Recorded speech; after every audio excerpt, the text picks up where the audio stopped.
नमस्कार साथियों, मेरा नाम पंकज परमार। पिछली क्लास में हमने मध्य प्रदेश की भौतिक संरचनाओं के बारे में पढ़ा था, जिसमें पठार, पर्वत, पहाड़ियाँ, नदी, झीलें जो जो मध्य प्रदेश में उपस्थित है उनके बारे में हमने डिस्कस किया था कि क्या क्या चीज़ें उच्चावच के अंतर्गत आती है, कितनी एवरेज हाइट रहती है ना, कौन सी हाईएस्ट पीक है। आज मध्य प्रदेश के भौतिक विभाजन में जितने भी पठार हैं, है ना, मध्य भारत का पठार, मालवा का पठार, रीवा पन्ना का पठार, बुंदेलखंड का पठार, नर्मदा सोन घाटी, सतपुड़ा मेकल पर्वत श्रेणियां और बघेलखंड का पठार, इन 7 पठारों के बारे में ही मुख्यतः आज हम चर्चा करेंगे। जैसे पहला हमारा हो जाएगा मध्य भारत का पठार, दूसरा हमारा हो जाएगा बुंदेलखंड का पठार, तीसरा हो जाएगा रीवा पन्ना का पठार, चौथा हो जाएगा हमारा बघेलखंड का पठार, पांचवा हमारा हो जाएगा मालवा का पठार, नर्मदा सोन घाटी, सतपुड़ा पर्वत श्रेणी और बघेलखंड का पठार। इन पांचों पठारों और श्रेणियों में एक चीज आपको कॉमन देखने को मिलेगी, जिसके बारे में हम विस्तृत रूप से तो चर्चा नहीं करेंगे, पर मैं आपको मुख्य पॉइंट जरूर बता सकता हूं कि इनमें आपको किन किन चीजों को देखना है, चाहे वो प्री के पर्सपेक्टिव से हो, चाहे वो मेंस के पर्सपेक्टिव से हो। तो पहली हमारी चीज हो गई कि ये कितने क्षेत्रफल में है। जैसे मान लो मालवा के पठार के बारे में अगर हम बात करेंगे तो 7-8 डायमेंशन से इनके बारे में आपको पढ़ना ही पढ़ना है। पहला हमारा हो गया क्षेत्रफल, है ना। दूसरा हमारा हो गया अवस्थिति, ये किस इसकी लोकेशन हमको देखनी है, यहाँ पर नदियाँ कौन सी है, ठीक है। चौथा हमारा हो गया यहाँ पर मिट्टी कौन कौन सी है। पांचवा हमारा हो गया कि यहाँ की जलवायु कैसी है। छठा हमारा हो गया कि यहाँ पर फसल चक्र कैसा है। सातवां कि यहाँ पर हाईएस्ट पीक कौन सी है, ठीक है। आठवां हमारा हो गया कि यहाँ से जो हमारा परिवहन कौन सा है।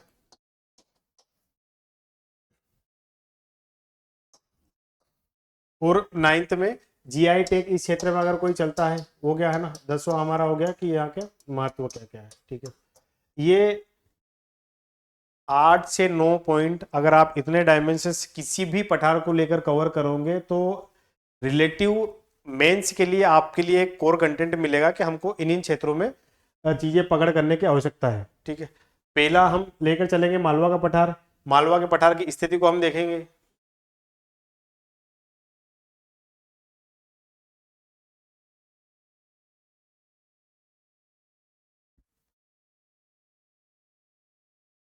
पहला हमारा है मध्य भारत का पठार।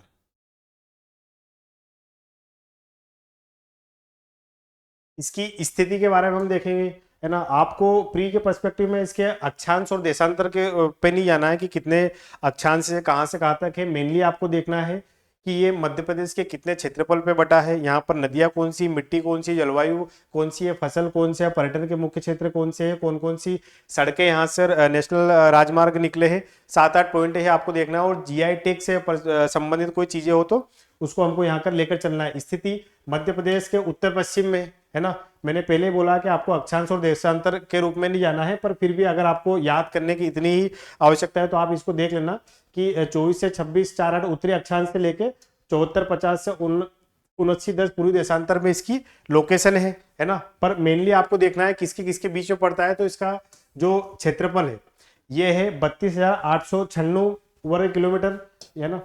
32,896 वर्ग किलोमीटर इसमें लिखा नहीं है। ये मध्य प्रदेश के कुल क्षेत्रफल का 10.68% उपयोग करता है। तो आपको 10.68% एक पहला फैक्ट आपको मिल गया कि ये कितने क्षेत्रफल में है। निर्माण है किस प्रकार की चट्टानों से इसका निर्माण हुआ है, तो मुख्यतः जो है विंध्यन शैल समूह के अपरदन और नदियों के निक्षेपण से इसका निर्माण हुआ है। यहाँ पर जो जिले हैं, जिलों में मेनली चंबल के जो मुख्यतः जिले हैं भिंड, मुरैना, श्योपुर, ग्वालियर, दतिया, शिवपुरी, और पश्चिमी मध्य प्रदेश का जो उत्तरी क्षेत्र है नीमच और मंदसौर का कुछ क्षेत्र भी इसमें आता है। तो ये इसके जिले हो गए। कहाँ से कहाँ तक है। जलवायु जो है मुख्यतः यहाँ पर आपको विषम जलवायु, महाद्वीपीय प्रकार की जलवायु देखने को मिलेगी कि गर्मियों में आपको बहुत अधिक ठंड और सर्दियों में गर्मियों में बहुत अधिक गर्मी और सर्दियों में बहुत अधिक ठंडी, मतलब आपको तापांतर यहाँ पर बहुत ज्यादा देखने को मिलेगा। वर्षा के क्षेत्र में सबसे कम वर्षा इसी क्षेत्र में होती है, भिंड के गोहद में 55 सेंटीमीटर। तो ये आपका एक फैक्ट हो गया कि औसत वर्षा लगभग 50 से 75 सेंटीमीटर है। तो यहाँ पर आप वन के बारे में कर लोगों कि यहाँ बबूल, पलास, खेर, इन सब की जो कटीली झाड़ियां है उनको यहाँ पर आपको देखने को मिलेगी, है ना। वन में ये हो गया। मिट्टी जो है मुख्यतः जलोढ़ और कछारी मृदा पाई जाती है। आप देखोगे कि एलुवियल सॉइल जो रहती है, जलोढ़ मिट्टी मध्य प्रदेश की कुल मिट्टियों का 3% है। वो आपको कहाँ मिलेगी? मध्य भारत के पठार में देखने को मिलेगी। फसल जो है मुख्यतः यहाँ पर सरसों, ज्वार, तिल, गेहूं, है ना। मुख्यतः जो तिलहनी फसलें हैं वो वहाँ पे भिंड और मुरैना, ग्वालियर क्षेत्र में आपको देखने को मिलेगी, ठीक है ना। तो इनसे संबंधित जो ऑयल फैक्ट्रियां है वो भी आपको मुरैना में देखने को मिलेगी, ठीक है ना। नदियां मुख्यतः यहाँ पर जो नदियां है चंबल, सिंध, काली सिंध, पार्वती, कुआरी, सिप, इन जो नदियां है चंबल, सिंध, काली सिंध, पार्वती नदियां है, ये इनका अपवा क्षेत्र है और ये गंगा नदी बेसिन के अंतर्गत आता है, ठीक है ना। इसके विशेषताओं में अगर हम जाएंगे तो आप देखना कि 4-5 विशेषता है, इसी को लेकर ये चलेंगे कि क्या है इसमें। पहला जो हमारा हो गया मध्य भारत के पठार में को सरसों की हांडी भी कहा जाता है, क्योंकि सरसों आपको देखने को मुख्यतः इन्हीं क्षेत्रों में मिलेगी, है ना। मध्य भारत के पठार को चंबल का उप आर्द्र प्रदेश भी कहा जाता है, क्योंकि ह्यूमिड क्षेत्र है। जब यहाँ पर मई, जून, जुलाई में आप जाओगे तो उमस बहुत पड़ेगी, तो एक उपाद्र क्षेत्र भी हो गया, ठीक है ना। ये बीहड़ प्रभावित प्राकृतिक क्षेत्र मध्य भारत का पठार जो है, इसकी मध्य भारत का पठार में यहाँ पर भांडेर सीरीज भी है, ठीक है ना। भांडेर सीरीज की वजह से ही भिंड के गोहद में सबसे कम वर्षा का क्षेत्र यहाँ पर हमको देखने को मिलता है, ठीक है। पहला वो हो गया हमारा मध्य भारत का पठार। दूसरा जो मुख्य पठार है वो है मालवा का पठार, है ना। मेंस का बहुत ही पीएससी का सबसे चर्चित क्वेश्चन रहता है कि मालवा का पठार। अब मालवा के पठार में आपको यही चीजें कि इसकी स्थिति क्या है, क्षेत्रफल क्या है, नदी कौन सी है, फसल कौन सी है, मिट्टी कौन सी है, जलवायु कौन सी है, परिवहन कौन सा है, राजमार्ग यहाँ से क्या निकलता है, यहाँ पर उद्योग कौन से, ये 5, 7, 8 डायमेंशंस के साथ ही लेके चलना है, भले वो प्री का हो चाहे वो मेंस का हो। इन्हीं 7-8 डायमेंशंस के साथ ही आपको लिखकर आना है, ठीक है ना। पर्यटन के क्षेत्र में जैसे मध्य भारत के पठार में ग्वालियर में जो है किलो का रत्न, जिब्राल्टर ऑफ इंडिया, वो हम ग्वालियर के फोर्ट को बोलते हैं, ठीक है ना। उसके साथ साथ वहां पर रानी लक्ष्मीबाई, है ना, उसके जो थी झलकारी बाई, ये सब चीजों का ही आपको वहां पर पर्यटन के क्षेत्र में देखने को मिलेगा।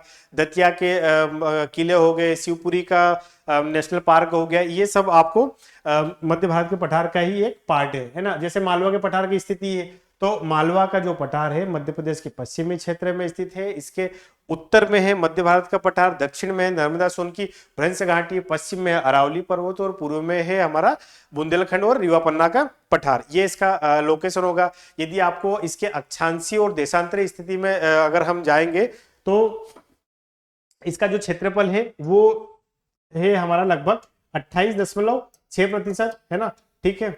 ये अगर हम इसमें जाएंगे 88,222 वर्ग किलोमीटर, जो मध्य प्रदेश का सबसे बड़ा भौतिक डिवीजन है ना, सबसे बड़ा पठार है। अगर इसको भौगोलिक दृष्टि से देखा जाए, एरिया वाइज देखा जाए, तो मध्य प्रदेश के सबसे मतलब बड़ा पठार है, ठीक है ना। दूसरे नंबर पे आती है नर्मदा सोन घाटी जो 86,000 वर्ग किलोमीटर है, लगभग 26%। ये 28.6% है ना। निर्माण जो है मध्य भारत के मालवा के पठार में लगभग दक्कन ट्रेप का उत्तरी भाग है, तो यहाँ पर बेसाल्ट से काली मिट्टी का निर्माण हुआ था। तो मिट्टी कौन सी मिलती है? काली मिट्टी। अब काली मिट्टी के भी अलग क्लासिफिकेशन है, गहरी काली मिट्टी, साधारण काली मिट्टी, ठीक है ना, और भूरी काली मिट्टी। ये जब आप मिट्टी के प्रकारों में आप पढ़ोगे कि टोटल काली मिट्टी 47% है ना, ठीक है, और साधारण काली मिट्टी 37% है, गहरी काली मिट्टी 3.1% है और वो 7.9% है। तो ऐसे आप इसको मिट्टियों का भी डिवीजन कर लोगे, कौन सी मिट्टी कहाँ है, ठीक है।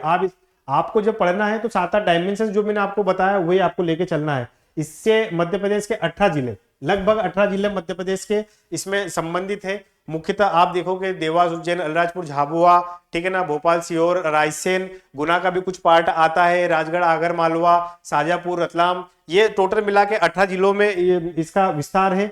जलवायु जो है फायन ने यहाँ की जलवायु को श्रेष्ठ जलवायु हो, समशीतोष्ण जलवायु, न तो ज्यादा ठंडी और न ही ज्यादा गर्मी, मतलब एक अच्छी जलवायु जिसमें व्यक्ति की उसको ज्यादा कष्टदायी जलवायु का सहना नहीं पड़े, ठीक है ना।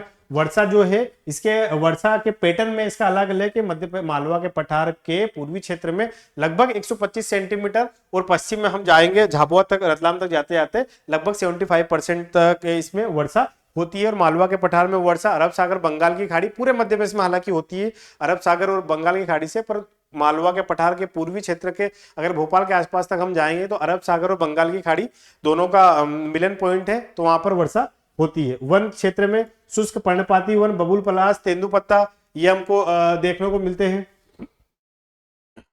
फिर मिट्टी में काली मिट्टी है ना। फसल क्षेत्र में यहाँ पर अब हम देखेंगे कि है ना, फसलों में हम जाएंगे कि सोयाबीन, कपास, गेहूं, ज्वार, मूंगफली। अब सोयाबीन मालवा के पठार का सबसे मुख्य फसल है। पूर्वी क्षेत्र में हम जाएंगे तो चीजें अलग होती जाएगी। सोयाबीन है तो सोयाबीन से संबंधित इंडस्ट्रिया है ना, सोयाबीन अनुसंधान केंद्र, ठीक है, सबसे बड़ा जो है वो हमारा उज्जैन में है, ठीक है। फिर नदियों में जो मुख्य नदी है यहाँ के हम देखते हैं कि वांगचू पॉइंट से चंबल नदी निकलती है, काकरी बड्डी से छिपरा नदी निकलती है। तो जो मुख्य नदी है हमारी चंबल, छिपरा, पार्वती, गंभीर खान और माही नदी है ना। विशेष क्या है इसकी, जो हाईएस्ट पीक क्या है, मालवा के पठार की सबसे ऊंची चोटी जो आती है सिगार 881 मीटर, दूसरे नंबर पे हमारी आती है जानापाव 854 मीटर, तीसरे नंबर पे आती है हमारी धजारी 810 मीटर। तीन इसकी हाईएस्ट पीक हो गई, ठीक है ना। ये मध्य प्रदेश का सबसे बड़ा प्राकृतिक प्रदेश है, ठीक है ना। गेहूं की डलिया जहां पर गेहूं के उत्पादन का कारण है, और सीहोर के जो गेहूं है उसको जीआई टैग मिला हुआ है। कर्क रेखा मालवा के मध्य से होकर गुजरती है। मालवा पठार की सबसे ऊंची चोटी जो मैंने आपको नाम लिया है, चीनी यात्री फायन ने इसको सर्वश्रेष्ठ जलवायु कहा है। ये हमारा हो गया। फिर अगला जो हमारा पॉइंट आता है वो आता है बुंदेलखंड का पठार। अब आपको बुंदेलखंड के पठार में भी यही चीजें आपको देखने को मिलेगी, है ना। बीच बीच में मैं आपसे एक निवेदन भी करता जा रहा हूं कि आप रट्टा मार सीरीज को जल्दी से जल्दी आप उसका सब्सक्रिप्शन लीजिए, ताकि रट्टा मार सीरीज के अंतर्गत रणनीतिक 51 के 51 टॉपिक और रट्टा मार सीरीज उसके साथ आपको बिल्कुल फ्री मिलेगी, ठीक है। तो आप तुरंत उसको ज्वाइन करिए। अगला हमारा जो है बुंदेलखंड का पठार, यही आपको देखना है स्थिति इसका क्या क्या है ना। बुंदेलखंड का पठार जो है मध्य प्रदेश और उत्तर प्रदेश दोनों में ही विस्तृत है। इसके पश्चिम में मध्य भारत के पठार, दक्षिण पश्चिम में मालवा का पठार, पूर्व में रीवा पन्ना का पठार, उत्तर में यमुना का मैदान और दक्षिण में नर्मदा सोन घाटी भी इसमें आपको मिलेगी। ये इसकी स्थिति हो गई। निर्माण जो है इसका जो निर्माण है ग्रेनाइट और नीस की चट्टानों के अपर्दन और अपेक्षण से हुआ है। जब ग्रेनाइट और नीस की चट्टानों के अपर्दन और अपेक्षण से हुआ है तो यहाँ पर एक मिश्रित प्रकार की मिट्टी, जहां पर काली मिट्टी के भी कुछ अवशेष, रेतीली मिट्टी के भी कुछ अवशेष और लाल पीली मिट्टी के भी एक मिक्स्ड सोइल यहाँ पर आपको देखने को मिलेगी। अब इसके क्षेत्रफल में अगर हम जाएंगे तो बुंदेलखंड का पठार जो है कुल क्षेत्रफल का 7.7% है, ठीक है ना। जिसको अगर हम वर्ग किलोमीटर की दृष्टि से अगर देखोगे तो 23,795 लगभग वर्ग किलोमीटर इसका आता है। ये 7.7%, ये हमारा एक फैक्ट हो गया।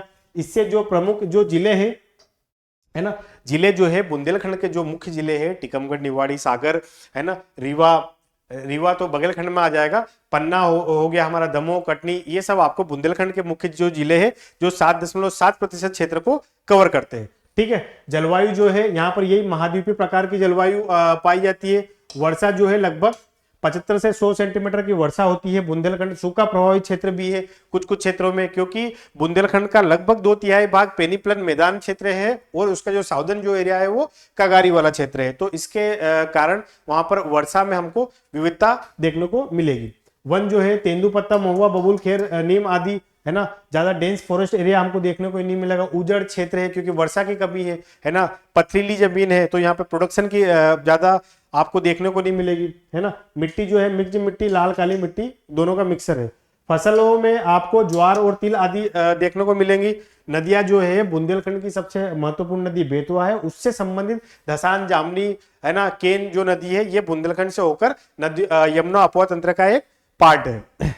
खनिज जो है मुख्यतः यहाँ पर बुंदेलखंड में आपको पन्ना की तमन्ना है कि हीरा मुझे मिल जाए, तो हीरा जो है मजगांव, बिजावर श्रेणी से मिलता है, ठीक है। पन्ना जो है मुख्य श्रेणी है, उसके बाद चूना पत्थरों की बहुत अधिकता है यहाँ पर, तो चूना से संबंधित सीमेंट उद्योग बहुत सारे यहाँ पर लगाए गए। फिर बुंदेलखंड की सबसे ऊंची चोटी जो है सिद्ध बाबा 1172 मीटर की जो है ना। अगली हमारी जो पार्ट है बुंदेलखंड की जो गंगा है वो बेतवा नदी को कहा जाता है। मध्य प्रदेश का सर्वाधिक सूखा प्रभावित क्षेत्र है, 2-3 इसमें है। बुंदेलखंड पठार में पेनीप्लेन है ना, एक अर्धचंद्राकार पार्ट भी है वहां पर। अर्धचंद्राकार पार्ट में आपको बिजावर सीरी हो गया, है ना, मझगांव हो गई और चंदेरी पाट, ये तीनों मिलाकर एक अंदर चंद्राकार पाट बनाते हैं जिसके दक्षिण में कगार है और उत्तर में मैदानी क्षेत्र है। अगला हमारा जो रहेगा वो है कि रीवा पन्ना का पठार। इससे आगे अगर हम चलते हैं, रीवा पन्ना के पठार में मुख्यतः कौन कौन सी चीजें आती हैं, ठीक है। तो रीवा पन्ना का पठार है, इसमें भी आपको यही देखना है कि इसमें किसकी स्थिति क्या है, क्षेत्रफल क्या है, मिट्टी क्या है, नदी क्या है, फसल क्या है, ठीक है, ये आपको देखने को मिले। जैसे बुंदेलखंड पठार का सबसे फेमस जो अगर टूरिज्म एरिया हम देखने जाएंगे तो पहला है पन्ना का नेशनल पार्क, दूसरा है हमारा ओरछा का प्रदेश, खजुराहो सबसे बेस्ट है जो यूनेस्को हेरिटेज साइट है, ये आपका पर्यटन हो गया, ठीक है। अब स्थिति जो है रीवा पन्ना पठार की कि ये कहाँ है, बुंदेलखंड के पूर्व में है, ठीक है ना, नर्मदा सोन के उत्तर में है और पूर्व में छत्तीसगढ़ प्रदेश तक भी इसका क्षेत्रफल जाता है। रीवा पन्ना का जो क्षेत्रफल है मध्य प्रदेश के कुल क्षेत्रफल का 10.36% है। ये आपको याद रखना है कि ये किसके कितने परसेंटेज है, क्योंकि जब आप मेंस में इसको लिखने जाओगे तो ये सब चीजें आपको देखने को मिलेगी। निर्माण जो है इसका जो निर्माण है विंध्य सेल समूह से आता है, क्योंकि यहाँ पर विंध्यन सेल है, विंध्यन सेल की केमूर सीरीज यहाँ से आती है, भांडेर और केमूर सीरीज का मिलन एरिया है, ठीक है ना। जो भांडेर और केमूर सीरीज है ये उत्तरी और दक्षिणी है ना, इन दोनों मैदान और पठारों को अलग अलग करती है, ठीक है। संबंधित प्रमुख जिले जो है रीवा पन्ना, कटनी, सतनी, उमरिया, सतना, दमोह है ना। जो इसके उत्तरी वाला है जहाँ मैयर का त्रिपुट पहाड़ी पर माँ शारदा का मंदिर है, रीवा, सतना, सीधी का भी कुछ पार्ट है, कटनी भी है, दमोह है, उमरिया है, ये सब रीवा पन्ना के पठार के अंतर्गत आते हैं। जलवायु जो है यहाँ पर भी जलवायु हमको महाद्वीपीय प्रकार की मिलेगी कि शीत ऋतु में अधिक ठंडी और गर्मियों में आपको गर्मी देखने को मिलेगी, है ना, साधारण गर्मी। वन जो है यहाँ पर बांस, तेंदुपत्ता, शीशम, खेर आदि पाए जाते हैं। मिट्टी जो है यही मिक्स प्रकार की मिट्टी है ना, लाल काली का मिश्रण है। नदियों में यहाँ पर मुख्यतः टोंस नदी, केन नदी, बिहड़ नदी, महाना नदी, जितने भी बड़े बड़े जलप्रपात है ना, जैसे बहुटी जलप्रपात सेलर नदी पर है, ठीक है। बिहड़ जलप्रपात हमारी जो हो गया। फसलें जो है गेहूं और चावल, तिल है। खनिज जो है चूना पत्थर, गेरू, हीरा और विशेष है ना, ये स्कार्पलैंड का भी काम करता है। अगला जो हमारा टॉपिक हो जाएगा वो है कि नर्मदा घाटी।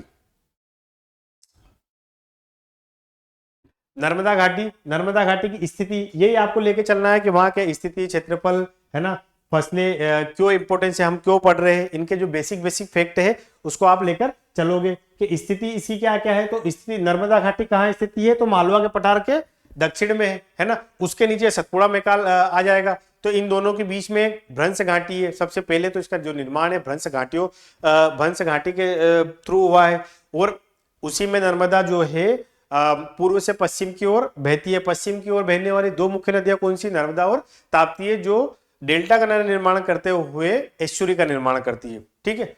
इसका जो स्थिति है मालवा तथा रीवा पन्ना पठार के दक्षिण में तथा सतपुड़ा श्रेणी के उत्तर में अवस्थित है। क्षेत्रफल है ये सबसे बड़ा भौगोलिक क्षेत्र है मध्य प्रदेश का। मालवा का पठार पहले नंबर पे है और नर्मदा सोन घाटी दूसरे नंबर पे है। कुल क्षेत्रफल का लगभग 86,000 वर्ग किलोमीटर, जो कि 26% के अंतर्गत आता है ना। निर्माण जो है दक्कन ट्रेप की चट्टान आपको यही मिलेगी यहाँ पर। दक्कन ट्रेप की चट्टान हो गया, विंध्यन की चट्टान हो गया, ठीक है ना। इसके जो संबंधित प्रमुख जिले हैं, जो भी नर्मदा जहां जहां से प्रभावित होती है वो इससे संबंधित जिले हो जाएंगे। जलवायु जो है यहाँ पर ग्रीष्म ऋतु में अधिक गर्मी और शीत ऋतु में साधारण गर्मी, है ना, ये इसकी विशेषता है कि यहाँ पर उष्ण जलवायु का एक क्षेत्र है कि यहाँ पे ग्रीष्म ऋतु में बहुत गर्मी होती है और ठंडी में बहुत कम ठंड यहाँ पर पड़ती है। ज्यादा ठंड का महसूस हमको यहाँ पर होता नहीं है, ठीक है ना। वर्षा जो है इस क्षेत्र में ज्यादा वर्षा होती है क्योंकि अरब सागर के पश्चिमी क्षेत्र से आने वाली पहाड़ियां सीधे नर्मदा सोन घाटियों के क्षेत्र में अंदर जाती है और अधिक वर्षा कराती है ना। वर्षा का सबसे अधिक मध्य प्रदेश में जो सबसे अधिक वर्षा है वो पचमढ़ी में 199 है ना मिलीमीटर पर, तो सबसे ज्यादा वर्षा का क्षेत्र है ना। वन जो है यहाँ पर पर्णपाती वन पाए जाते हैं। डेंस वनों की बहुत अधिकता है, ठीक है ना। नदियां जो है नर्मदा, तवा, हिरण, सेठ, शक्कर, जितनी भी नर्मदा और ताप्ती की जो ट्रिब्यूटरीज है वो सब इस क्षेत्र में आपको देखने को मिलेगी। वन जो है मुख्यतः सागौन साल, तेंदुपत्ता, बांस, क्योंकि वर्षा ज्यादा है तो डेंस वन आपको मिलेंगे, तो सागौन साल उन वनों की विशेषता है। मिट्टी जो है यहाँ पर नर्मदा सोन घाटी में गहरी काली मिट्टी हमको देखने को मिलेगी, ठीक है। फसलें जो है इस क्षेत्र में कपास, मूंगफली, है ना। खरगोन खंडवा को सुनहरे जिले इसलिए कहा जाता है क्योंकि वहां पर कपास की खेती अलग होती है, ज्यादा होती है। खनिजों में चूना पत्थर, संगमरमर। यहाँ पे व्हाइट मार्बल आपको धुआंधार जलप्रपात, जब भेड़ाघाट आप घूमने जाओगे तो व्हाइट मार्बल की विशेषता आपको देखने को मिलेगी, है ना। चीनी मिट्टी से बने कुछ ऑब्जेक्ट आपको देखने को मिलेंगे कि कौन कौन सी संगमरमर से बने हुई वस्तुएं, है ना। व्हाइट मार्बल आपको बहुत देखने को मिलेंगे। विशेषता जो है, नर्मदा घाटी क्षेत्र को कृषि अर्थव्यवस्था की रीढ़ की हड्डी कहा जाता है, ठीक है। मध्य प्रदेश का सबसे निचला प्राकृतिक विभाग है। अब अगला हमारा आता है सतपुड़ा मैकाल श्रेणी।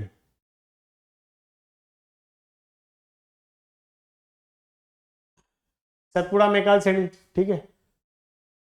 अब सतपुड़ा मैकाल श्रेणी में ये आपने मध्य उत्तर प्रदेश के लगभग 5 जो उच्चावच है उनके बारे में पढ़ा। पहला मध्य भारत का पठार, मालवा का पठार, बुंदेलखंड का पठार, युवा पन्ना का पठार और नर्मदा सोन घाटी का पठार। अब अगले जो हमारे पठार है सतपुड़ा मैकाल श्रेणी और बघेलखंड का पठार। ये जो सतपुड़ा का पठार है ये नर्मदा सोन घाटी के दक्षिण में पूर्व से पश्चिम में उसके समानांतर आपको देखने को मिलेगा। सतपुड़ा मैकाल श्रेणी को 3 भागों में डिवीजन करा है। पश्चिमी सतपुड़ा श्रेणी को राजपीपला कहते हैं, पूर्वी सतपुड़ा श्रेणी को महादेव श्रेणी कहते हैं और तीसरे नंबर पे हमारी मैकाल श्रेणी आती है।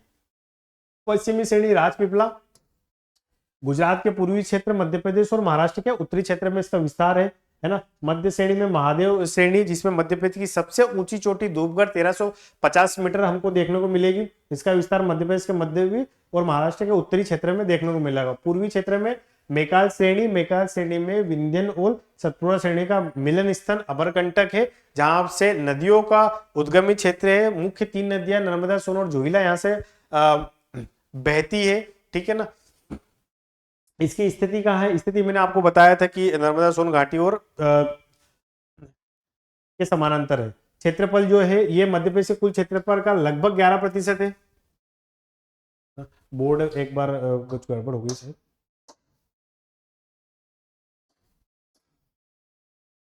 जलवायु जो है यहाँ पर आर्द्र जलवायु है ना, सेमी आर्द्र, सेमी ह्यूमिड जलवायु, आपको ये वर्ड है सेमी ह्यूमिड, है ना।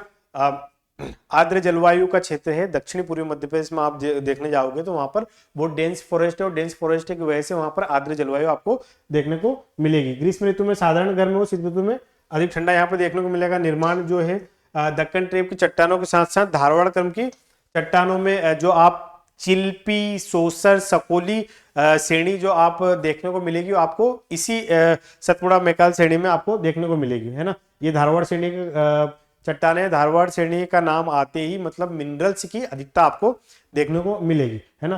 प्रमुख जिले जो मुख्यतः है, अगर हम पश्चिम से पूर्व से पश्चिम की ओर चलेंगे तो बालाघाट, सिवनी, छिंदवाड़ा, बैतूल, होशंगाबाद, ये सब सतपुड़ा मैकाल श्रेणी के ही पार्ट है, ये इसमें जिले हैं। वर्षा जो है अधिकतम वर्षा का क्षेत्र है। पचमढ़ी सबसे ज्यादा वर्षा होती है यहाँ पर होती है ना। नदियों में यहाँ की जो मुख्य नदी है ये है ताप्ती, बेनगंगा, है ना, शक्कर दूधी, पेंच, वर्धा और बावनथड़ी। इसकी जो मुख्य नदियां है वो है ताप्ती, बेनगंगा, शक्कर दूधी, पेंच, वर्धा और बावनथड़ी, है ना। बावनथड़ी मिट्टी जो है छिछली, काली और लेटराइट मिट्टी, मध्य प्रदेश में लेटराइट मिट्टी का भी कुछ पार्ट है जो आपको महादेव श्रेणी के अंतर्गत देखने को मिलेगी।